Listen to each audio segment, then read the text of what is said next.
अस्सलाम वालेकुम, आप देख रहे हैं सेठी से सवाल। मैं हूं सैयदा आयशा नाज, मेरे साथ मौजूद है नजम सेठी साहब। अस्सलाम वालेकुम। सिरसा पहलगाम इंसिडेंट को लेकर अभी तक तल्खी बरकरार है और उसमें जो अचंभे की बात है या हैरत अंगेज़ बात जो इंडिया में भी देखी जा रही थी, वो आपका वो इंटरव्यू था। पहले दिन से आप हमारे शो में भी, जब मैंने आपसे सवाल किया कि क्या समझते हैं आप इस वाक़े के पीछे कौन है, तो आपने बरमला खुले अंदाज में सरेआम दबंग लफ्ज़ों में ये कहा कि इसके पीछे इंडियन डीप स्टेट का हाथ है। हमारे शो में तो आपने ये कहा, लेकिन द वायर को इंटरव्यू देते हुए आपने इससे भी आगे जाके कुछ ताने बाने मिलाए और माजी से याद दिलाने की कोशिश की भारतीय अवाम को। लेकिन जो वहाँ के नेशनलिस्ट हैं, जिनके सर पर इस वक्त धुंध सवार है या भूत सवार है नेशनलिज्म का, उनके आंखों पर एक पट्टी बंधी है, उसकी वजह से वो आपके पीछे पड़ गए। ज़ाहिर है ट्विटर के ऊपर एक बैशिंग शुरू हो गई और आपको टारगेट किया जाने लगा। फिर आपने कहा आपको मैसेजेस की भरमार हुई है, जिसके बाद आपने कहा कि कुछ हवाले देखिए, माजी में जाके आर्काइव खंगालिए। तो मेरा ख्याल है उसके बाद आपको कोई मैसेज नहीं आया, क्योंकि आर्काइव तक जाने की जहमत कोई नहीं करता, खोज लगाने की नहीं करता। इल्ज़ाम तराशी is the easiest thing you can do. लेकिन अब भी आज भी जो पहलगाम इंसिडेंट है, उसकी वजह से दोनों ममालिक के दरमियान जंग के खदशात मौजूद हैं। आप पहले दिन से इतने यकीन से कैसे कह गए कि इसमें इंडियन डीप स्टेट का हाथ है? जी हाँ, बिल्कुल सही है, क्योंकि मुझे बड़ा अफसोस है कि मुझे हिंदुस्तान से दो किस्म की अटैक आ रही है। एक तो जाहिर है हुकूमत के जो दोस्त यार और सपोर्टर्स हैं, उनकी तरफ से मेरे ऊपर अटैक आ रही है कि ये मैं झूठ बोल रहा हूँ, मैं इस्टेब्लिशमेंट का बंदा हूँ, पाकिस्तानी इस्टेब्लिशमेंट का, और मैं गलत और झूठे इल्ज़ाम लगा रहा हूँ कि ये डीप स्टेट का इसमें हाथ हो सकता है। मगर फिर मेरे दोस्त भी हैं इंडियन मीडिया के अंदर, उनकी तरफ से भी बड़ी हाइपर नेशनलिज्म का इजहार हो रहा है और वो भी कुछ यकीन करने के लिए तैयार नहीं है। वो भी बड़ी जल्दी पाकिस्तान के ऊपर उंगलियां उठाना शुरू कर दी। अच्छा, मुझे इससे बड़ा दुख हुआ कि भाई एक तो बात समझ आती है कि कुछ लोग हैं जो कि डीप स्टेट के साथ ताल्लुक़ है उनका, या एक हाइपर नेशनलिज्म है, माई कंट्री राइट और रॉन्ग, कोई बात सुनने के लिए तैयार नहीं है। मगर जो पढ़े लिखे लिबरल इंडियन जर्नलिस्ट जो अपने बारे में बड़ी शोहरत है उनकी एज इंडिपेंडेंट, उन्होंने भी इतनी कोशिश नहीं की कि जो मैंने बात की उसकी तफ्तीश की जाए, और बहुत जल्दी मेरे पे इल्ज़ाम लगाने शुरू कर दिए कि जी आप गलत कह रहे हैं, ये कर रहे हैं, वो कर रहे हैं, और मैं कहता रह गया कि तफ्तीश कर ले। जब नहीं हुआ तो फिर मैंने एक नया थोड़ी सी एविडेंस प्रेजेंट की। मैंने ये कहा कि मैडलिन ऑलब्राइट जो कि यूएस सेक्रेटरी ऑफ स्टेट रही हैं, उन्होंने एक किताब लिखी थी द माइटी एंड ऑलमाइटी। उसके अंदर एक जिक्र आया कि ये सिंहपुरा का जो मैसेकर है, उस वक्त बिल क्लिंटन वहाँ थे, और उसकी फॉरवर्ड के अंदर उस किताब में बिल क्लिंटन ने ये लिखा था कि किसी हिंदू एक्सट्रीमिस्ट ने ये मैसेकर किया था और पाकिस्तान के ऊपर इल्ज़ाम लगाने की कोशिश की गई। ठीक, जब ये किताब छपी और उन्होंने ये भी कहा कि अगर मैं वहाँ ना जाता तो शायद ये ना होता। दो बातें कही कि एक तो ये कि पाकिस्तान के ऊपर इल्ज़ाम लगाया गया, दूसरा ये कि अगर मैं ना जाता तो ये ना होता। मतलब उसका ये था कि ये इस चीज़ को इसलिए किया था मुझे मुतासर करने के लिए कि पाकिस्तान के साथ तल्लुकात बंद करें, पाकिस्तान मत जाएं और पाकिस्तान को सेंसर करें या कोई सैंक्शंस लगाएं उसके ऊपर। तो उन्होंने इसका जिक्र किया। अब मैंने ये किताब पढ़ी हुई थी, मुझे याद था कि ऐसी बात है, मगर जब मैंने जाके चेक किया तो मुझे नज़र आया कि वो किताब में से वो चीज़ें निकल गई हैं। फिर मैंने रिसर्च की तो पता चला कि 2006 में जब ये किताब शाया हुई, उस वक्त इंडिया के अंदर इस किताब को विड्रॉ कर लिया गया था। इसका पब्लिशर था हार्पर कॉलिंस। फिर मैंने रिसर्च की तो पता चला कि इंडिया की उस वक्त की जो मीडिया, आज़ाद मीडिया, जिसमें आउटलुक मैगज़ीन थी, द हिंदू अखबार था, और इंडियन एक्सप्रेस थी, और टाइम्स ऑफ इंडिया, इन्होंने भी ये बात डिस्कस की थी कि ये किताब क्यों विड्रॉ कर ली गई, इसमें क्यों ये तब्दीलियाँ की गई, ये सेंसरशिप क्यों हुई, क्यों ना हुई। तो जब मैंने देखा कि ये तो सारी बात पॉइंट कर रही है कि ये बात का जिक्र आया था कि ये क्यों हुआ और कैसे हुआ, और जो क्लिंटन ने बात की, फिर ये रिमूव क्यों कर दिया गया। तो रिमूव इसीलिए कर दिया गया क्योंकि ये इंडिया की हुकूमत नहीं चाहती थी कि ये बात बाहर निकले। तो फिर तो मैंने ये बात सारी इंडियन अवाम के आगे रखी, अपने ट्विटर में भी और अपने प्रोग्राम्स के अंदर भी, मगर फिर भी वो यकीन करने के लिए तैयार नहीं थे। अभी भी ट्विटर के ऊपर मुझे गालियां पड़ रही हैं कि जी आपने गलत बात की, ये देखे किताब में तो ऐसी कोई चीज़ लिखी नहीं हुई।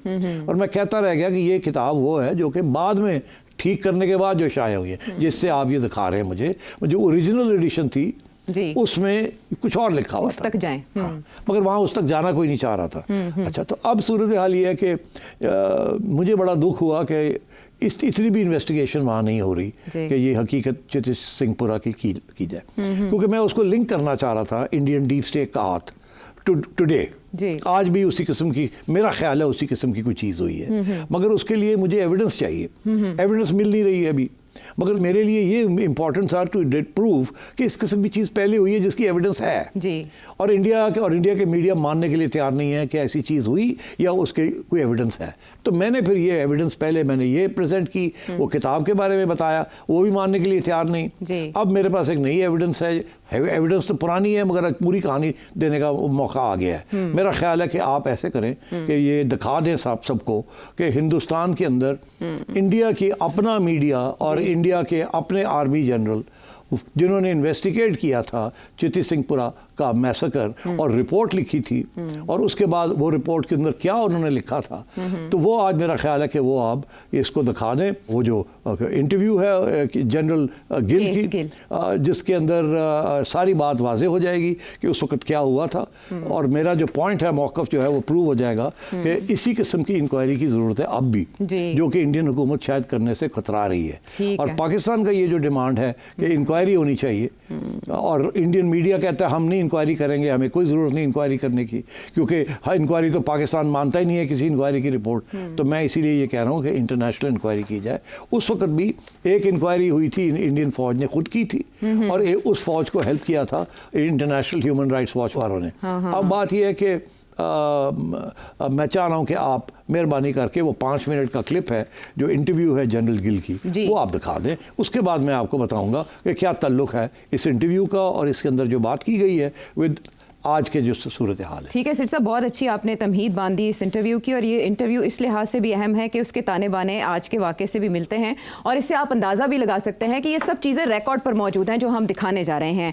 ये एक Indian journal retired KS Gill का इंटरव्यू है उस कत्लेआम के बारे में जो हुआ था चित्ती सिंहपुरा में, और ये इंटरव्यू यूट्यूब के ऊपर 7 साल पहले के आर्काइव्स में मौजूद है और देखा जा सकता है यूट्यूब के ऊपर जाकर। इसके अलावा द हिंदू की दिसंबर 2021 की रिपोर्ट भी हमारे सामने मौजूद है कि इस वाक़े को कितने अरसे तक घसीटने और दबाने की कोशिश की गई, लेकिन इंडियन मीडिया आज भी पिक एंड चूज पर आमादा है। तो सुनिए ये इंटरव्यू और फिर इससे जुड़े सवालों के जवाब सेठी साहब से जानेंगे। तो सेठ साहब, ये जो वीडियो है 7 साल पहले जो यूट्यूब पे मौजूद है, वो 3-4 मोटी मोटी बातें जो आप अपने तजिए में कहते आ रहे हैं उनको बयान कर रही है कि मकबूजा कश्मीर में जो 35 सिख कत्ल हुए थे उनमें बीजेपी और भारतीय फौज मुलव्विस थी, जिसके लिए उन्होंने इसे कवर करने की कोशिश की बहुत अरसे तक। और बिल क्लिंटन अमेरिकन प्रेसिडेंट, उनके सामने पाकिस्तान को बदनाम करने के लिए ये कत्लेआम करवाया गया था, लेकिन अमेरिका और अक़वाम मुत्तहिदा के सामने बीजेपी की यह साजिश बेनकाब हो गई थी, क्योंकि बिल क्लिंटन साहब ने कहा था कि मुझे चाहिए इसकी रिपोर्ट, भाई मेरी वजह से हुआ, मुझे बताया जाए। आशा, इसलिए मैं ये चाह रहा था कि ये बात बाहर निकले और ये बात सामने आ जाए, ताकि अब आपको मैं बताऊं कि उसके बाद क्या हुआ। उसके बाद ये हुआ कि पुलिस केस चला, आर्मी की इंक्वायरी हुई, और ये गिल साहब उस इंक्वायरी रिपोर्ट के हिस्सेदार हैं, और ये प्रूव किया गया कि ये जो 5 इनोसेंट लोगों को पकड़ के ले गए और फिर मार दिया इन अ फेक पुलिस एनकाउंटर, और कहा ये पाकिस्तान से आए थे और इन्होंने ये सब कुछ किया था। वो केस चला, वो उसके अंदर आर्मी तो नहीं चाहती थी कि केस चले, मगर central bureau of investigation CBI उस वक्त की, उन्होंने कहा कि हम इसको चेक करेंगे। उन्होंने केस चलाने की कोशिश की, केस चलता रहा, नीचे से ऊपर आया, सुप्रीम कोर्ट में जब गया तो वहाँ सुप्रीम कोर्ट ने, इंडियन सुप्रीम कोर्ट ने ये कहा कि फ़ौज अगर चाहे तो इसको खुद कर ले, नहीं तो ये ट्रायल कोर्ट में भेज दे। फ़ौज ने, इंडियन फ़ौज ने ये कहा हम खुद करेंगे। उनको मौका मिल गया, अदालत ने दे दिया उनको। उन्होंने फिर जनाब 7 साल के बाद ये अनाउंस किया कि जी हमने पूरी इंक्वायरी की है, और ये जो लोग जिनको गिरफ्तार किया था, वो जिन लोगों ने जाके फेक एनकाउंटर किया था, उन 5 या 7 लोग थे, उनको फिर इंडियन आर्मी ने एक्विट कर दिया। मगर इसके ऊपर कभी डिनाइल नहीं हुई कि फेक एनकाउंटर हुआ, वो मारे गए, और ये जो सारा इंसिडेंट था ये करवाया गया था, और उसके बाद पाकिस्तान के ऊपर इल्ज़ाम लगाना था। इसीलिए मैं कह रहा था कि क्लिंटन ने जब ये उसके सामने ये हुआ, वो बेवकूफ़ नहीं था। वो जब ये उसने ये फॉरवर्ड जब लिखा तो उस वक्त कुछ अरसा गुजर चुका था। ये 2000 में हुआ कि वो किताब तो 2006 में शाया हुई, तो उसके अंदर फिर क्लिंटन ने ये बात जिक्र कर दिया कि जी मेरी वजह से, इसीलिए वो गिल्टी फील कर रहा था कि अगर मैं ना जाता तो ये मारे ना जाते, और क्योंकि इनको मारना था शो के ये पाकिस्तान से लोग आए उन्होंने मारा है, तो वो ही वाज फीलिंग गिल्टी, तो इसलिए फिर उसने लिख दिया कि हिंदू एक्सट्रीमिस्ट। उसने एक्चुअली काफ़ी सख्त लफ्ज़ और भी लिखे थे, वो भी काट दिए गए, काफ़ी उसने सख्ती की। मगर आज इंडिया में हमारे लिबरल जर्नलिस्ट मानने के लिए तैयार नहीं है। बाकी तो ठीक है नहीं बात, मगर कि यहाँ ये सूरत हाल थी उस वक्त, कोई किसी ने इन्वेस्टिगेट करना ही नहीं चाहता। मैं ये इसलिए दिखाना चाह रहा था कि ये चीज़ें होती हैं, इंडिया में भी होती हैं, अमेरिका में भी होती हैं, डीप स्टेट्स करती हैं। इसीलिए ये notion, concept of false flag बनाया गया है कि एक इंसिडेंट किया जाता है, फिर उसके ऊपर इल्ज़ाम लगाए जाते हैं, हालांकि वो खुद ही करवाया जाता है। डीप स्टेट्स ये करती हैं। मैं आपको ये बताऊं, जो इल्ज़ाम, सबसे बड़ा इल्ज़ाम, तारीख का सबसे बड़ा इल्ज़ाम 9/11 है जी। 9/11 के ऊपर जो कंस्पिरेसी थेरीज हैं और बहुत सी एविडेंस है इंटरनेट के ऊपर कि ये भी अमेरिकन डीप स्टेट ने और इजराइलीज़ ने मिलकर करवाया था, कि ताकि इतना बड़ा कोई हादसा हो 9/11 का, उसके इतने लोग मारे जाएं, और उसके बाद फिर अमेरिकन गवर्नमेंट को इतनी पूरा पावर मिल जाए टू वेज वॉर। और उन्होंने किया क्या, आपने देखे ना, उसके नतीजे में वो इंसिडेंट 9/11 हुआ, तो उसके नतीजे में क्या कुछ नहीं किया अमेरिकनों ने। अमेरिकन डीप स्टेट ने फिर सारा मिडिल ईस्ट का नक्शा तब्दील कर दिया। लिबिया, इराक, सीरिया, अफगानिस्तान, सब जगह पे उन्होंने फ्लैटन कर दिया। जवाब मिल गया तो उनको एक जवाब चाहिए होता है, बनाया और फिर कर दिया। मेरा ये मौक़िफ़ था कि इसराइल ने भी यही किया है, हमास इस दफ़ा ये हुआ है, क्योंकि ये इंटेलिजेंस एजेंसी को पता होता है कि क्या दूसरा कर रहा है कि नहीं कर रहा, और ये मेरा मौक़िफ़ था। और इस दफ़ा भी मेरा ये मौक़िफ़ है कि ये डिलिबरेटली किया गया है। मगर अब बात आके यहाँ रुक गई कि उस वक्त तो इंटरनल इंक्वायरी हो गई थी, इस दफ़ा कोई इंटरनल इंक्वायरी का इम्कान नहीं है। इसलिए पाकिस्तान का ये जो डिमांड है कि इसके ऊपर एक इंटरनेशनल इंक्वायरी की जाए, तो मैं ये उसको सपोर्ट करता हूँ कि इंटरनेशनल इंक्वायरी करें ना। यूनाइटेड नेशंस की ह्यूमन राइट्स की कमीशन आई थी, गिल साहब कह रहे हैं ना, तो आप बुला लें उनको और वो आके इंक्वायरी कर ले। और मैं तो ये भी कहूँगा कि वो बलूचिस्तान के ऊपर भी इंक्वायरी कर ले कि बलूचिस्तान के अंदर कौन कौन है, क्या क्या हो रहा है, क्या नहीं हो रहा, और टीटीपी को भी कर ले कि उनके सोर्सेज क्या हैं, कहाँ से आते हैं, क्यों, क्या क्या मसले हैं, ताकि दूध का दूध और पानी का पानी हो जाए। ये सारी टेररिज्म, क्रॉस बॉर्डर टेररिज्म का जो केस चल रहा है, और मुझे इस बात का बड़ा दुख है कि देखिए इतना वॉर हिस्टीरिया हो गया है कि हकीकत को भी लोग पहचानने के लिए तैयार नहीं है, स्पेशली इंडिया। तो बात साफ सी, अगर पाकिस्तान ने किया है तो पता करें और एविडेंस दें और ख़त्म करें। पाकिस्तान को सेंशन करें, फाटाफ लगा दें, सैंक्शन कर दें, जो चाहते हैं आप कर दें। मगर अगर पाकिस्तान ने नहीं किया तो ये फिर एक जंग की तैयारी और जो हो रही है इसके साथ तो बहुत नुकसान हो जाएगा। इसीलिए ये इस जंग से पहले ये इंक्वायरी कर ली जाए। अगर एविडेंस निकलती है तो निकाली जाए, जो भी एविडेंस है। और मैं यही कह रहा हूँ कि इंडियन स्टेट कभी नहीं मानेगी, बिकॉज मैं कन्विंस्ड हूँ कि अगर ये पहले हो सकता था, उस वक्त भी अडवाणी साहब वॉज इन चार्ज, बीजेपी के कंपोनेंट था उसमें, अभी भी वही सूरत हाल है, अभी तो और भी बहुत ज़्यादा एक्सट्रीमिस्ट पोजीशन है वहाँ। तो मेरा ख्याल है कि जो मैं कह रहा था वो प्रूफ हो गया, उसका मिल गया। अब आपको क्या रह गया इसके बाद? अगर उस वक्त 2000 में ये हो सकता था, क्लिंटन ने इस बात की थी, तो इस बात को तस्लीम कर लेना चाहिए। या तो एक्सटर्नल इंक्वायरी, इंडिपेंडेंट इंक्वायरी कर लें, नहीं तो फिर पाकिस्तान के ऊपर इल्ज़ाम लगाना बिल्कुल नाजायज़ है। There is no evidence for it. In fact अगर आप सर्कमस्टांशियल एविडेंस पे जाएं और डीप स्टेट की तारीख में जाएं तो आपको समझ आती है कि पहले भी हुआ तो अब भी हो सकता है। तो अगर वो देखना चाहें तो ज़ाहिर है उनके सामने एविडेंस मौजूद होगा। और अब के.एस. गिल साहब कह रहे हैं कि क्लिंटन साहब क्योंकि परेशान थे इस वाक़े पर, उन्होंने यूनाइटेड नेशंस को कहा और फिर रिपोर्ट तलब की गई। इस वाक़े पर तो अमेरिका उतना कंसर्न दिखाई नहीं देता, बल्कि जे.डी. वैंस का हमने कल ये बयान सुना कि ऐसा हमला करे कि फैले ना बात। तो अब पाकिस्तान की तरफ से यूनाइटेड नेशन सिक्योरिटी काउंसिल को एक खत जाता है, लेकिन इंक्वायरी का उसमें भी नहीं कहा जाता, तो फिर सच कैसे आएगा सामने? आप सही कह रहे हैं, मुझे बड़ा मुश्किल लग रहा है, सच कैसे सामने आएगा? देखिए आपने सही कहा कि उस वक्त क्लिंटन बड़ा परेशान था कि मेरी वजह से, और लिखा उसने कि मेरी वजह से लोग, इनोसेंट लोग मारे गए। एक तो वो 5 बेचारे मारे गए, एक 35 सिख मारे गए, एक 5 कश्मीरी मुसलमान मारे गए, कम्युनिटीज़ के जो ऑलरेडी सप्रेस्ड है। तो अब बात ये, और आपको पता ही है सिख्स के अंदर भी एक नेशनलिज्म चल रही है, और उनके भी बड़े ग्रीवेंसेस हैं, कश्मीरियों के भी हैं। तो मैं ये समझता हूँ कि इंडिया की जो अल्ट्रा नेशनलिस्ट हैं उनको सांस लेना चाहिए, टेक अ डीप ब्रेथ, और हार्ड क्वेश्चंस पूछें अपनी रियासत के और अपनी हुकूमत से कि ये कैसे हुआ, क्यों हुआ, हमें बताएं। ये नहीं कि सीधा उठ के और शुरू हो जाए। अब एक बड़ी और दिलचस्प बात कि अभी एक डॉक्यूमेंट फ्लोट कर रहा है और उसका नाम है रॉ फाइल जी। अच्छा, ये कोई 9 सफ़े का डॉक्यूमेंट है। ये कहा यह जा रहा है कि ये एक सीक्रेट क्लासिफाइड डॉक्यूमेंट है जो कि रोशनी डालता है ये सब कुछ जो कुछ हुआ है, कैसे ये प्लान बना, और ये रॉ का इंटरनल डॉक्यूमेंट है जी। अच्छा, अब सवाल ये आता है कि ये फेक है या ये सही है। अगर तो ये सही है तो फिर तो बात ख़त्म हो जाती है, तो डॉक्यूमेंट के अंदर नज़र आता है और वो मेरा ख्याल इंटरनेट पे अब मिल रहा है जी, बिल्कुल। मगर सवाल ये खड़ा होगा कि ये फेक है या सही है। अगर तो ये सही है तो इसका ये मतलब है लीक हुई है, इंडिया से लीक हुई है। अगर फेक है तो फिर यहाँ किसी ने बनाई है, उल्टा लगाने के लिए इल्ज़ाम इंडिया के ऊपर। तो इसके ऊपर भी अब तफ्तीश होनी चाहिए कि ये फेक है या ये ओरिजिनल है। जो लोग कहते हैं ओरिजिनल है वो ये कह रहे हैं कि रॉ के अंदर डिसएग्रीमेंट्स हैं, रॉ के अंदर भी एक दराड़ है। कोई कहते हैं हमें ऐसे काम नहीं करने चाहिए, कुछ लोग कहते हैं करने चाहिए। इसीलिए अब आपने देखा कि थोड़ी सी तब्दीलियाँ हुई हैं इंडिया के अंदर। कुछ अफसरान बरतरफ हुए हैं जी। जनरल DS राणा, उनको बरतरफ करके कहीं भेज दिया गया। इसी तरीके के साथ एक एक्स रॉ का हेड को ले आए हैं जी, वो बोर्ड में ले आए, नेशनल सिक्योरिटी एडवाइजरी बोर्ड में। तो वहाँ भी मेरा कुछ लोगों का कहना है कि वहाँ डिफरेंसेस ओपिनियन है with in raw and the intelligence agencies कि हमें ये करना चाहिए था या नहीं करना चाहिए था ये। और उस वक्त इसलिए, और जाहिर है पुराने जो इंटेलिजेंस ऑपरेटिव्स हैं उसके अंदर बड़े सेकुलर और प्रो कांग्रेस किस्म के लोग भी बैठे हुए हैं, ठीक है ना।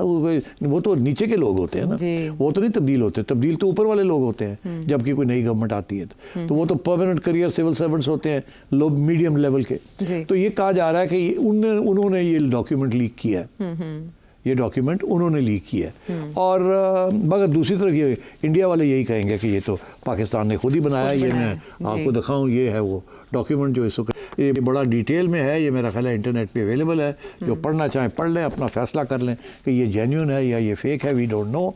इसीलिए मैंने इसका सिर्फ हवाला दिया है, मैं इससे कोट नहीं कर रहा। मगर बात यह है कि दाल में बहुत कुछ काला है यहाँ, इसीलिए इंटरनेशनल इंक्वायरी इज़ नीडेड। मैं आखिरी बात ये कहूँगा, इंटरनेशनल कम्युनिटी को पता है ये सारी बात, इसीलिए वो बाय नहीं कर रहे हैं, इसीलिए वो इंडिया का बयानिया खरीद नहीं रहे हैं। ये सारी बातें जो है ना, देखिए यहाँ लाहौर में बैठे हुए आपने और हमने ये निकालनी है चीज़ें, तो उनके पास तो इंटेलिजेंस एजेंसी हैं, उनके पास तो सारे डोसियर्स हैं कि चतुर्सिंहपुरा पे क्या हुआ था, वो आज की उनके पास तो उस वक्त की सारी डिटेल्स हैं एक एक। तो जब ये चीज़ हुई तो एकदम ब्रीफिंग हो जाती है कि जी ये हुआ। तो मेरा ख्याल है इंटरनेशनल कम्युनिटी को पता है कि उस वक्त क्या हुआ था और इस दफ़ा क्या हो सकता है। इसीलिए उन्होंने इंडिया का साथ नहीं दिया कि पाकिस्तान को कंडेम नहीं किया, उन्होंने सिर्फ टेररिज्म को कंडेम किया, which is fine, which is fine. India इसीलिए इंडिया का ये जो बयानिया बनाने की कोशिश कर रहे थे वो फेल हो गया, और इसीलिए अमेरिका ने भी थोड़ा दूर हो गए, वो उन्होंने पूरी हिमायत नहीं की। तो वो सिर्फ यही कह रहे हैं इंक्वायरी करें, और अगर कोई जंग वंग करते हैं तो उसको एस्केलेट ना करें। अमेरिका को भी पता है कि ये सारा शायद ये ड्रामा है, इसमें हकीकत नहीं है। इसलिए no one is internationally supporting India on this charge against Pakistan. अच्छा से तो बीजेपी सरकार का ये जो बेरहम तरीका वारदात है और पुराना भी है इतना, इसको हुकूमती सतह पर पाकिस्तानी हुकूमत किस तरह उठा सकती है? आपने बलूचिस्तान का भी तस्करा किया कि TTP का मामला भी अपनी जगह मौजूद है, BLA का भी। नेशनल सिक्योरिटी काउंसिल को एक लेटर जाता है, तो उसमें एक मुतालबा क्यों नहीं किया गया कि आप यहाँ आए और दूध का दूध पानी का पानी हो जाए? कल आपने ये सजेस्ट किया। मैं समझता हूँ करना चाहिए था इनको, बिल्कुल करना चाहिए इनको, कहना चाहिए यूनाइटेड नेशन को इंक्वायरी करें। हमारे ऊपर इल्ज़ाम लगा रहा है, हम चाहते हैं कि आप इंक्वायरी करें, तो अगर इंडिया नहीं करता तो इनको चाहिए ही करना, और आई एम सरप्राइज्ड इन्होंने अगर नहीं किया अभी तक। करना चाहिए इनको, यू आर राइट। ठीक है, लेकिन भारत क्या करने की कोशिश कर रहा है? उसके इब्तदाई अहदाफ तो शायद वो हासिल नहीं कर सका, जंग की धमकियों के बावजूद भी पाकिस्तान अभी तक उसके शिकंजे में नहीं आया। तो वो जो ऑप्शंस एक्सप्लोर करने जा रहे हैं वो क्या है, एक ब्रेक के बाद बात करेंगे।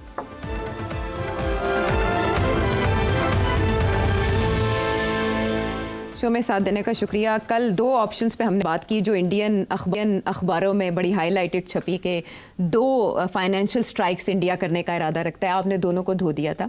FATF का भी इम्कान आपने मुस्तरद कर दिया, वहाँ एविडेंस मांगे जाएंगे। दूसरी तरफ इंटरनेशनल मॉनेटरी फंड ने भी पाकिस्तान की जो कर्ज़ों की दरख्वास्त है उसके बारे में जो इंडियन मौक़िफ़ है या मुतालबा है उसको मुस्तरद कर दिया है। एक और ऑप्शन जिसके बारे में लेजेंडरी क्रिकेटर हैं सुनील गावस्कर साहब, बड़े शौक से देखे जाते हैं दोनों तरफ, उन्होंने कहा है कि पाकिस्तान शायद एशिया कप से बाहर निकाल दिया जाए, क्योंकि अगर दोनों ममालिक के दरमियान इतनी बिगड़ी हुई बात हो तो खेला नहीं जा सकता आपस में।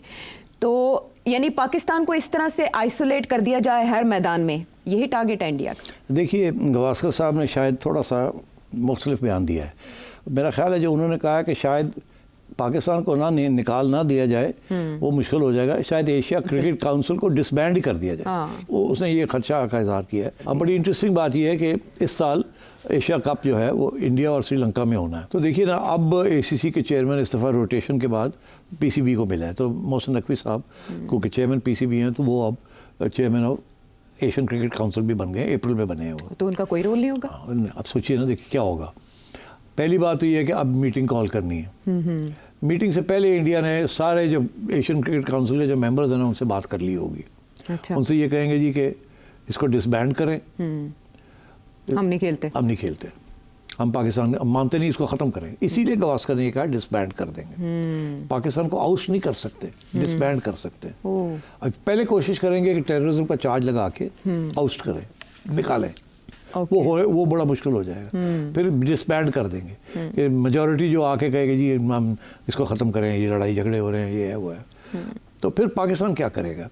इंडिया जाके ये जो बाकी ममालिक हैं 14-15 लोग हैं, इसमें से मेन 8-10 जो हैं वो मेन फुल मेंबर्स हैं, बाकी जो हैं वो एसोसिएट मेंबर्स हैं। इंडिया हर एक के साथ ये कहेगा कि आप हमें सपोर्ट करें, डिसबैंड करते हैं इसको, हम आपका जो क्रिकेट का सारा टूर्नामेंट्स हैं वो हम कर लेंगे। India will take charge. वो एक नई ऑर्गेनाइजेशन बना लेंगे पाकिस्तान के बगैर और बांग्लादेश के बगैर, और ये सबके साथ वो काम शुरू करते हैं। ठीक है, दैट्स द प्लान। सार्क का जो यही धमकी वो ICC को भी देते हैं कि साड़ी गल मनो नहीं तो असी जा रहे हैं, साढ़े बगैर देयर इज नो ICC, हम एक काउंटर ICC बना लें। तो ये एक तरफ पाकिस्तान एशियन क्रिकेट काउंसिल का चेयरमैन बन गए, दूसरी तरफ बात शुरू हो गई है कि इसको एशियन क्रिकेट काउंसिल को ही ख़त्म कर दिया जाए। जब इस वक्त वो इंडिया के कंट्रोल में है, तो इसको ख़त्म कर दिया जाए ताकि ये ना पाकिस्तान की बारी आए, ना लड़ाई आगे जाके अंदर डिस्कशंस हों।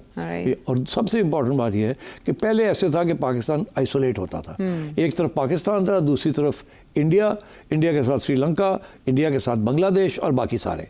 अब बांग्लादेश अलग हो गया, अब बांग्लादेश इंडिया को नहीं सपोर्ट करेगा, अब बांग्लादेश जो है वो पाकिस्तान को सपोर्ट करेगा, तो इसलिए फिर वो बिखर जाएंगे। हाँ। अब दरार पड़ जाएगी बड़ी सीरियस। अच्छा। क्योंकि देखिए 3-4 टीमें हैं, टॉप टीमें, इंडिया, पाकिस्तान, श्रीलंका, बांग्लादेश, 2 इधर हो जाएंगी, 2 उधर हो जाएंगी। पहले 3 इधर थी और 1 हम इधर थे, तो we had no choice but to go along. अब क्योंकि डिवीजन हो जाएगी तो इसलिए लगता है ऐसे ही है अकॉर्डिंग टू गावस्कर कि ये एशियन क्रिकेट काउंसिल जो है ये सस्पेंड हो जाएगी या इन अबेयंस हो जाएगी, और कोई मैचेस नहीं होंगे। हाँ, लेकिन उन्होंने ये भी एक ऑप्शन दिया है कि हांगकांग या UAE को दावत दी। वो फिर ये कि अगर ये डिसबैंड हो जाती है या सस्पेंड हो जाती है तो इंडिया क्या करेगा? इंडिया ये करेगा कि ये पाकिस्तान बांग्लादेश को निकाल देगा और बाकी जो रह जाएंगे लोग उनके साथ एक outside the Asian cricket council एक 5 नेशन टूर्नामेंट ऑर्गेनाइज कर लेगा। देखिए ये इसलिए क्योंकि इंडिया यही धमकी देता है हर जगह पे। जब इंडिया की बात ICC नहीं मानती ना, तो इंडिया कहता है कि हम आपके बगैर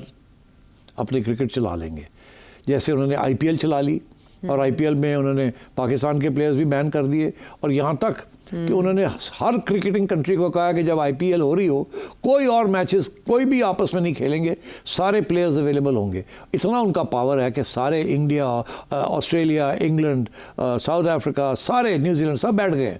वो सारी उनकी टूर्नामेंट्स ख़त्म हो जाती हैं, उनके सारे players are available for IPL, और जो रह जाते हैं वो फिर उनमें से हम चुन लेते हैं थोड़े बहुत। ठीक, तो इंडिया जो है उसका इतना क्लाउट है, ICC भी उनके पास है, ACC भी उनके पास है, तो इसलिए पाकिस्तान के लिए तो बहुत मुश्किल आ रही हैं आगे, स्पेशली आफ्टर दिस इंसिडेंट। और मैं ये समझता हूँ कि गावस्कर ने जो बात की है इट्स इंटरेस्टिंग। उसने बात इसलिए की है इस वक्त तो कहता है मुझे याद है कि 1970-71 में जब बांग्लादेश की आज़ादी की मुहिम चल रही थी और यहाँ इंडिया पाकिस्तान की जंग चल रही थी, कहता है उसके दौरान एक ऑस्ट्रेलिया के अंदर एक सीरीज़ हुई, it was known as the rest of the world 11 versus Australia. उस रेस्ट ऑफ द वर्ल्ड 11 में 3 पाकिस्तानी प्लेयर्स थे, 3 इंडियन प्लेयर्स थे। पाकिस्तानी प्लेयर्स में से ज़हीर अब्बास साहब थे, आसिफ मसूद थे जो फास्ट बॉलर थे, और इंतखाब आलम जो कि हमारे कप्तान रहे हैं, ठीक। और इंडिया की तरफ से बिशन बेदी थे, गवास्कर था और मेरा ख्याल एक और प्लेयर था कोई। तो और वो बताते हैं कि किस तरीके के साथ एक तरफ जंग हो रही थी, दूसरी तरफ ये प्लेयर्स आपस में खेल भी रहे थे, एक दूसरे के साथ ड्रेसिंग रूम भी शेयर कर रहे थे, गपशप भी हो रही थी, खाने भी इकट्ठे खा रहे थे, और इस किस्म का माहौल ही नहीं था जो। और आज का माहौल आप देखें कितना ख़तरनाक माहौल है कि बात करने के लिए तैयार नहीं, गाली गलौज चल रही है। तो एक दूसरे तो वो दिखाना ये चाह रहे थे कि देखिए एक ज़माने में जब जंग भी होती थी फिर भी क्रिकेट चलती रहती थी, मगर कारगिल के बाद काफ़ी अरसे के लिए फिर क्रिकेट जो है वो बंद रही है। और उसके बाद खैर यहाँ भी एक हादसा हो गया था लाहौर के अंदर, जिसकी वजह से इंटरनेशनल टीम्स ने आना बंद कर दिया था। मगर इसके बावजूद 2011 तक तो खेलते रहे, और अभी भी बायलैटरल सीरीज तो नहीं हो रही, मगर न्यूट्रल कंट्रीज में खेलते हैं एक दूसरे, टूर्नामेंट्स डिफरेंट हो रहे हैं। तो मैं समझता हूँ कि वो भी अब अंडर अ क्लाउड आ जाएगा, क्योंकि आईसीसी और एसीसी इंडिया के हाथ में है, और मेरा ख्याल है क्रिकेट भी बड़ी मुश्किल हो जाएगी बिटवीन इंडिया पाकिस्तान, या इंटरनेशनल भी। अब Pakistan, India will not allow Pakistan to play, और अगर खेलेंगे तो इंडिया पाकिस्तान का मैच नहीं होगा। तो अगर इंडिया पाकिस्तान का मैच नहीं होगा तो एक जो फाइनेंशियल फीजिबिलिटी है ऑफ दीज टूर्नामेंट्स वो ख़त्म हो जाती है, because majority 60% of the revenue that the ICC gets and 90% of the revenue that the ACC is from the India Pakistan matches. तो अगर पाकिस्तान इंडिया ने एक दूसरे के साथ नहीं खेलेंगे तो that's the end of the way, तो वो तो टूर्नामेंट ही नहीं बनती। So the entire cricket hierarchy इस वक्त threatened है, और दिलचस्प बात यह है कि उसमें इंडिया हावी है, इंडिया बैठा हुआ है, फैसले इंडिया की लोगों ने करने हैं। अब क्या होगा क्या नहीं होगा, आई थिंक आगे क्रिकेट के लिए, स्पेशली पाकिस्तान क्रिकेट के लिए बड़े मुश्किल दिन आ रहे हैं इंटरनेशनली। तो पीसीबी इस सिलसिले में क्या कर सकता है? बहुत दिन पहले मोहसिन नकवी साहब ने ये बयान दिया था कि हमारी विमेन क्रिकेट टीम नहीं जाएगी विमेन वर्ल्ड कप खेलने के लिए इंडिया। तो अब पाकिस्तान इस तरह के फैसले, इस तरह की खबरों के बाद क्या कर सकता है, और उसको देखिए ये अब क्या कर सकता है और क्या नहीं कर सकता। उधर तो BCCI जो है वो तो हर बात इंडियन हुकूमत की बातती है, और हर रोज़ इंडियन हुकूमत नए नए इकदाम कर रही है। एक्टर्स को बैन कर रही है, यूट्यूब चैनल्स को बैन कर रही है, पाकिस्तानी मीडिया को बैन कर रही है, दिन ब दिन नए बैन्स आ रहे हैं, क्रिकेटर्स तक को, अब एवरीथिंग। तो मेरा ये ख्याल है कि अभी देखना पड़ेगा कि ये किस तरीके से ये मामला कहाँ तक जाता है और कैसे रिजॉल्व होता है। मगर मुझे लगता है ऐसे है कि in the short term cricket इस इंटरनेशनल क्रिकेट के अंदर ये इंडिया पाकिस्तान के जो प्रॉब्लम्स हैं ये इंटरनेशनल क्रिकेट को बहुत डैमेज करेंगे। और BCCI के एकतरफा इस तरह के फैसलों के बाद ICC के पास बिल्कुल कोई इख्तियार नहीं है कि वो असरअंदाज हो सके। ICC बहुत कुछ कर सकती है। अब मैं कुछ कहने वाला था, मैं नहीं कहता। अगर वो अंग्रेज़ी के कोई मुहावरे हैं जो कि डोनाल्ड ट्रंप कह सकता, मैं नहीं कह सकता। अच्छा, उनके YouTube देख लें। ICC के मेंबर्स में वो जान हो तो बहुत कुछ कर सकते हैं, ठीक है। मगर सवाल ये है कि अगर वो करेंगे तो इंडिया का पास जो ट्रंप कार्ड है वो ये है कि हम तो आपके साथ खेलेंगे नहीं। और इस वक्त जब इंडिया किसी के साथ खेलता है तो पैसे बनते हैं सबके, जब इंडिया उन किसी के साथ नहीं खेलता तो किसी के कोई पैसे नहीं बनते। पाकिस्तान बांग्लादेश खेल रहे हैं, loss making. Pakistan south Africa खेल रहे हैं, मार के थोड़े बहुत पैसे। तो जो रियल मनी जो है वो इंडिया के साथ जो भी खेलता है वहाँ पैसे मिले, तो इंडिया इसको इस्तेमाल करता है। आप हमारे लिए वोट डालें, नहीं तो हम आपके साथ नहीं खेलेंगे। वो जी आ जाओ, आप वोट डालें, आ जाए इंडिया हमारे साथ खेल लें, हम आ जाते हैं आपके साथ खेलेंगे। वोट नहीं डालेंगे, हमारी बात नहीं मानेंगे, नहीं खेलते। एक एक करके वो चुन के मारते हैं। ऑस्ट्रेलिया के भी अंडर प्रेशर ले आते हैं, इंग्लैंड को भी अंडर प्रेशर ले आते हैं, हर मुल्क को अंडर प्रेशर ले आते हैं। और वो बिग थ्री तो यही है ना, इंडिया, ऑस्ट्रेलिया, इंग्लैंड। और इंग्लैंड और ऑस्ट्रेलिया खड़े नहीं होते, सीधी सी बात है, मैं आज आपको बता रहा हूँ। इसलिए जब तक इंग्लैंड और ऑस्ट्रेलिया खड़े नहीं हो जाएंगे उस वक्त तक आप टेक ऑन नहीं कर सकते BCCI को और इंडिया को। और ये ऑप्शन भी उन्होंने दिया कि अगर इंडिया पुल आउट कर ले तन्हा, लेकिन ये टूर्नामेंट, इंडिया ये कहता है कि अगर हम पुल आउट कर लेते हैं, पैसा तो हमारे पास है। और हम जैसे कैरी पैकर ने तोड़ दिया था ना, सब टॉप प्लेयर्स ले गया था।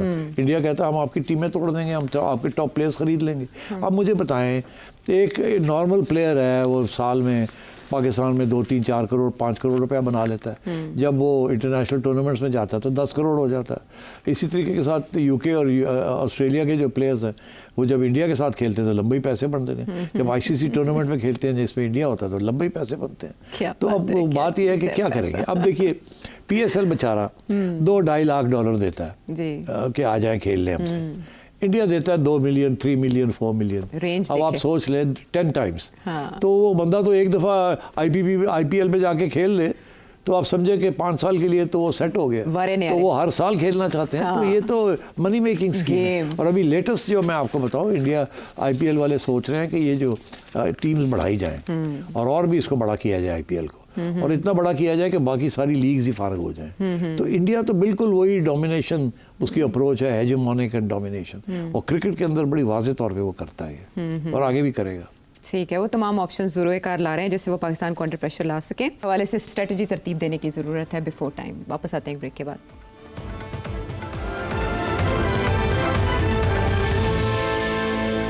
Welcome back to the show. अब मुझे सफ़े पलटने पर एतराज़ आ जाता है ना, आपको अक्सर सामने सफ़े पलट रही होती हूँ तो ये अंबार लगे हैं उन सवालों के जो ये इस पहलगाम वाक़े के बाद सामने आए हैं, और इनमें से अच्छा खासा हिस्सा तारीफ पर, के ऊपर 8-10 सवाल है, 8-10 सवाल है, और पहला हिस्सा सबका वो तारीफी पैगामात है जो आपके इंटरव्यू सवाल की तरफ है। लेकिन एक तारीफ मुझे शामिल करनी पड़ेगी, प्लीज इजाजत दे दें। वो क्या है? वो बहुत मजे की तारीफ है, उन्हीं की जुबान से अच्छी लगेगी। इंग्लैंड से मलिक वकार अली क्या कह रहे हैं? की कहते हो तेरी साहब, आपको तो पहले तो अप्रिशिएट करना था जो आपने करण थापर साहब को इंटरव्यू दिया है। यकीन करें कि सबसे जितना पाकिस्तान की, मैं इस टेंशन के माहौल में जितना मैंने इंटरव्यू सुने हैं पाकिस्तान के भी, इंडिया के बेशुमार लोगों के सुने, आपका सबसे अच्छा और बेहतरीन इंटरव्यू था। सच्ची बात है, आपने पाकिस्तान का जिस तरह से मुकदमा लड़ा है ना, और भारतीय टीवी पे आपको बता दिया है कि अगर पाकिस्तान को कोई खतरा हुआ तो न्यूक्लियर ऑप्शन जो है ब्लफ नहीं है, हम इस्तेमाल करेंगे। तो यकीन करें बड़े अच्छे तरीके से आपने जवाब दिया है। मुझे तो लगा है आप शायरी भी करते हैं, आपने इस तरह से जवाब दिया है, आपने बिल्कुल एक मौसीकी सुनाई है उनको। दूसरी बात यह है कि क्या ख्याल है, इंडिया फिर भी जिस तरह का आपने पैगाम पहुंचाया है या बाकी पाकिस्तान की तरफ से उनको पैगाम पहुंचा है, क्या ख्याल है मोदी फिर भी कोई हरकत करेगा अपने लोगों को मुतमिन करने के लिए, या फिर अभी चैन ही चैन लिखेगा? और जिस तरह की ये हिंदू था कि या कुछ एक्सट्रीमिस्ट लोगों की ये जो साजिश है, हम तकरीबन 1.5-2 अरब लोग जो पूरी दुनिया की 24-25% आबादी है, हमें किस गुनाहों की सजा मिल रही है कि हम इन चंद लोगों की सियासी ख्वाहिश की नजर हो रहे हैं कि इनके सियासी मकासद के लिए इंडिया पाकिस्तान के लोग पीछे जा रहे हैं। वो इनके बारे में कोई आप भी बात किया करें मीडिया पे, ताकि लोगों को शोर हो, अकल को हाथ लगाएं, और ताकि हम लोग बामी अमन शांति के साथ रह सकें। जी देखिए, ये किया गया था इसलिए ये मेरा मौक़िफ़ है, ये पाकिस्तान ने नहीं किया, ये इन्होंने डीप स्टेट ने खुद किया और करवाया और इल्ज़ाम पाकिस्तान पे लगाया। इसके 2 मकासद थे। एक तो ये कि इंडिया की जो पब्लिक है उनको बीजेपी की हमायत में खड़ा कर लिया जाए, एक हाइपर नेशनलिज्म क्रिएट कर दी जाए। इलेक्शंस आ रहे हैं 3-4 जगह पे, और इस किस्म की चीज़ें वो पहले भी करते रहे इलेक्शंस के दौरान, उससे पहले भी। पाकिस्तान हमेशा इशू बनता है इंडिया के अंदर, पाकिस्तान के अंदर Indian elections is never an issue. तो एक तो ये था, और दूसरा ये कि अब इंटरनेशनल कम्युनिटी को साथ लेना था, बिकॉज़ इस वक्त वो इंडिया का ये मौक़िफ़ है उनकी हुकूमत का और उनकी थिंक टैंक्स का कि पाकिस्तान इस वक्त बड़ी एक कमज़ोर रियासत है और बड़े मुश्किल हालात में गुजर रहा है। इकॉनमी वीक है, टेररिज्म का शिकार है, इंटरनेशनली ज़्यादा सपोर्ट नहीं है, पैसे ख़त्म हो गए हैं, दाने मुक गए हैं, और अंदर दराड़ बहुत पड़ी हुई है सिविल सोसाइटी और रियासत के इदारों के दरमियान, एंड सो ऑन। तो उनका ख्याल था कि अच्छा है अगर टिक्का लाओ, एक और गिरती हुई दीवारों को एक धक्का और दें। तो उन्होंने ये किया, और सबसे इम्पोर्टेंट ये था कि अमेरिकन वाइस प्रेसिडेंट वहाँ थे और उनको ये कन्विंस करना था कि पाकिस्तान का साथ छोड़ें, हमें फुल फ्लैश सपोर्ट दें, हम ही हैं जो चाइना के ख़िलाफ़ खड़े हो सकते हैं, और ये पाकिस्तान का साथ छोड़ें, एंड सो ऑन। तो मेरा ये तो दोनों रीजंस थे, एक इंटरनेशनल कम्युनिटी को साथ लेना था, स्पेशली द अमेरिकन, और दूसरा ये कि अपने आवाम को भी अपने साथ लेना था because of internal dispute and issues. अब हुआ ये है कि इंटरनेशनल कम्युनिटी को तो शक है कि ये इंडिया ने खुद ही करवाया, ये बीजेपी ने खुद करवाया, इंडियन डीप स्टेट ने खुद करवाया। इसीलिए एक तरफ तो उन्होंने टेररिज्म को कंडेम किया है, मगर दूसरी तरफ पाकिस्तान को कंडेम नहीं किया। उन्होंने भी ये कहा कि एविडेंस लेके आओ, और ये जो आज मैंने बात की है इस प्रोग्राम के अंदर, उसके बाद तो बिल्कुल वाज़ेह हो जाना चाहिए कि ये बात जो मैंने आज की है रिसर्च करके, ये तो इंटरनेशनल स्पाई एजेंसियां जो हैं उनकी जो उन्होंने तो सब पहले उनके पास ये सारी इन्फॉर्मेशन है, उन्होंने तो अपने लोगों को ब्रीफ कर दिया होगा जब ये हुआ कि जी भाजी है तो उस तरह ही लगता है जो उस तरह पहले होया सी बिल क्लिंटन के ज़माने में। और इसमें ये गैप्स हैं और ये मसले हैं, तो इसलिए इस वक्त पाकिस्तान को क्रिटिसाइज़ करना मुनासिब नहीं है। अभी कोई एविडेंस नहीं है। अगर कोई सर्कमस्टांशियल एविडेंस है तो ऐसे ही लगता है कि ये जैसे 2000 में चिट्ठी सिंहपुरा का मामला हुआ था, ये उसी किस्म की कोई चीज़ हमें लगती है। अच्छा, अब इसीलिए इंडिया को वो सपोर्ट नहीं मिली। इंडिया का जो मीडिया है वो तो एकदम तैयार हो जाता है जब भी ऐसी कोई बात हो, और वो तैयार हो गए। अब मसला ये बन गया है कि एक पार्ट कामयाब हो गया है, डोमेस्टिक ओपिनियन को तैयार कर लिया है, मगर इंटरनेशनल ओपिनियन साथ नहीं मिला, जिसकी वजह से मेरा ये ख्याल है कि अब इंडिया की हुकूमत को सोचना पड़ेगा कि अगर अब हम ये काम करते हैं कि अटैक करते हैं पाकिस्तान को या उसको सज़ा देने की कोशिश करते हैं, तो इसलिए मसला ये बन जाएगा कि अपने लोग तो मान रहे हैं मगर इंटरनेशनल कम्युनिटी नहीं मानेगी और फिर रोक देगी, इस चीज़ को होने नहीं देगी, हमें सपोर्ट नहीं करेगी, और अगर कोई हमदर्दियाँ हैं किसी की तो वो पाकिस्तान की तरफ चली जाएंगी। इसलिए मेरा ख्याल है कि ये सोच विचार में आप शुरू हो गए, नहीं तो अदरवाइज़ तो ये तैयार थे कुछ करने के लिए, मगर जब इंटरनेशनल कम्युनिटी की तरफ से सपोर्ट नहीं मिला, अमेरिका की तरफ से सपोर्ट नहीं मिला, ट्रंप की सपोर्ट नहीं मिला, तो थोड़ा सा सोचों में पड़ गए। इसीलिए अब अपनी नेशनल सिक्योरिटी एजेंसी में तब्दीलियां ला रहे हैं, फ़ौजियों को बुला के कह रहे हैं आप फैसला करें, आपने क्या करना है, अपने पास से इसको दूर कर रहे हैं कि ये हमारी इदारे जो हैं वो खुद ही फैसला कर लेंगे एंड सो ऑन। तो नरेंद्र मोदी अपने आप को दूर कर रहा है इससे थोड़ा थोड़ा। साथ साथ जाहिर है वो जहाँ जाता है, बिहार में जाता है या यूपी में जाता है, जहाँ भी जाता है वहाँ वही है कि हमें बदला लेंगे, वो तो कहना पड़ता है। तो मैं समझता हूँ कि इस वक्त थोड़ी सी ये तब्दीली आ गई है, जो प्लान बनाया था वो फुली पूरा इम्प्लीमेंट नहीं हो पाया और ना ही हो पाएगा। दिन ब दिन ज़्यादा सवाल खड़े होंगे, कम नहीं खड़े होंगे, और जैसे सवाल खड़े होंगे ये पब्लिक ओपिनियन के अंदर भी, इंडिया के अंदर भी दरार आ जाएगी, और वहाँ भी एक ओपिनियन शुरू हो जाएगा कि यार ठहर जाओ, एविडेंस लेके आओ, कोई ज़रूरत नहीं लड़ाई झगड़े करने की। और अभी मैं समझता हूँ अभी तो वो हाइट पे है, मगर दिन ब दिन ये कम होगा, और इंडिया के जो आर्म फोर्सेस हैं उनको भी पता है कि अंदर हुआ क्या है, तो इसलिए उनके अंदर भी जो मोटिवेशन होगी ना वो भी इट विल बी लैकिंग। अगर तो उनको यकीन हो ना कि ये पाकिस्तान ने किया तो मोटिवेशन हो जाती है, मगर अगर उनको भी शक हो कि यार ऐसे शायद ऐसे आप ही कराया है, साढ़े लोग इन्वॉल्व नहीं या इस किस्म की कोई बात है, तो फिर वो मोटिवेशन नहीं होती, बिकॉज ये सब थ्रू आउट ये लहर चल जाती है, सबके जहन में ये बात आ जाती है कि यार की हो रहा है, army is being used for political purposes by a political government. तो मैं ये समझता हूँ इस किस्म के इश्यूज़ इंडिया में अब खड़े होने शुरू हो जाएंगे, मगर इसी वजह से मैं समझता हूँ कि कुछ ना कुछ तो उनको करना पड़ेगा। अगर कुछ नहीं वो करते तो प्रूव हो गया कि जी ये गिल्टी है, तो करना तो पड़ेगा, मगर अगर ज़्यादा बढ़ के करते हैं तो इंटरनेशनल कम्युनिटी साथ नहीं देगी। इसीलिए अमेरिका ने इनको कह दिया है, वैंस ने कह दिया है कि जो भी करना है एस्केलेशन ना हो। उनको समझ आ रही है कि इनको कुछ ना कुछ तो करना पड़ेगा अपने ट्रैक्स को छुपाने के लिए कि हमारा हाथ नहीं है, उनका हाथ है, अगर नहीं करते तो फिर अपना हाथ है, इसलिए ये तो नहीं कर सकते, तो करना तो कुछ पड़ेगा। अब वो क्या करेंगे, किस लेवल पे करेंगे? पहले ये ख्याल था कि हाई लेवल पे करेंगे, अब मेरा ख्याल है शायद हाई लेवल पे नहीं, सिलेक्शन करेंगे, कुछ एक जगह नहीं, दो जगह नहीं, कुछ ज़्यादा जगह पे शायद कर सकते हैं, और सोच समझ के करेंगे ताकि वहाँ से अगर निकलना हो तो निकल भी सके आसानी के साथ। मैं ये समझता हूँ कि अब वो जो थ्रेट थी ना of a very big war, वो थ्रेट जो है वो डिसिपेट कर गई है, वो पीछे हट गई है। अब क्योंकि इंडिया की हुकूमत जो है, गवर्नमेंट जो है, उसको सपोर्ट नहीं मिला, और आहिस्ता आहिस्ता इंटरनल सपोर्ट भी कम होगा, जिसकी वजह से वो करेंगे ज़रूर कुछ ना कुछ, मगर मेरा नहीं ख्याल इतने बड़े पैमाने के करेंगे जिससे वो निकल ना सके, उस दलदल में ना फंस जाएँ, बिकॉज इंटरनेशनल सपोर्ट नहीं मिलेगी। और फिर उन्होंने देख लिया कि पहली दफ़ा चाइना की तरफ से इतना वाज़े तौर पर इतना स्ट्रॉन्ग सपोर्ट पाकिस्तान को मिला है कि ये भी इसकी भी तवक्को वो नहीं कर रहे थे। तो मैं समझता हूँ इस किस्म की नए डेवलपमेंट्स जो हुए हैं उसके साथ उनके इक्वेशंस जो हैं वो चेंज हो रहे हैं, और वो आपको अब आगे देखेंगे कि वो किस किस्म की कार्रवाई करते हैं, हमारी तरफ से क्या होता है और कितनी जल्दी वो ख़त्म हो जाती है, एस्केलेशन नहीं होती। इसलिए ये जो सब कुछ किया है ना, इंडस वाटर, ये वो वाला, ये कागजी कार्रवाइयाँ हैं, ये इसकी अगर जंग करनी होती तो इसकी ज़रूरत ही नहीं थी, वो अगर करके तो कर देते, मगर वो नहीं हो पाया। अब वो होगा थोड़ा बहुत, बट ये इस किस्म की चीज़ें होंगी, क्रिकेट नहीं होगी, ये नहीं होगा, वो नहीं होगा, लड़ाई झगड़े, ये चीज़ चलेगी। अब धमकियां देने का सिलसिला जारी रहेगा, लेकिन 2000 के बाद सोशल मीडिया भी ज़ाहिर है इस तरह से एक्टिव नहीं था, अब की बार मुश्किल होगा वो रद्द अमल देना जो वो भारत चाहता है। मुनीर डोगर मलेशिया से आपका सवाल, और गुलाम हुसैन कराची से, डॉक्टर गुलरेज उकाड़ा से, अहमद मुख्तार इटली से, मिसेस शफीउल्लाह सऊदी अरब से, असल में इंडिया से अमित जी लखनऊ से भी उन्होंने एक क्वेश्चन भेजा, बहुत अच्छा क्वेश्चन है आपका, और इसके अलावा दीगर व्यूअर्स भी इंडिया से जानना चाह रहे थे कुछ सवाल सिटी साहब से। आपके जो सवाल हैं वो हमारे शो का हुस्न है, हम सिंगार ज़रूर करेंगे आने वाले प्रोग्राम्स में। अगले प्रोग्राम तक के लिए इजाज़त दें। Thank you.